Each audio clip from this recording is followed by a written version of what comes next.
ทิตย์กำลังขึ้นครับด้านหลังมาเสียดวงอาทิตย์กำลังขึ้นเอาพามาเล่นบ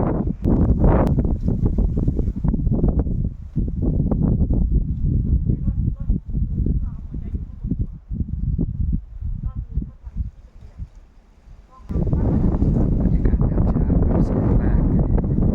นี่ครับทริปบ้านสวนฮักแพงเรามาแบบครอบครัวนะครับ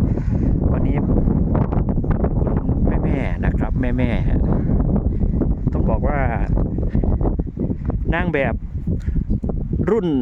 40 ปีก่อน นี่มีแต่นางแบบคนสวยๆครับนี่ ตื่นตรงนี้สิ โอ้ยกี่ชุดแล้วนี่ ชุดเดียว ชุดเดียวว่ะแต่เปลี่ยนเนาะ เปลี่ยนเอาที่ เปลี่ยนพร็อพโอ้ยสุดยอด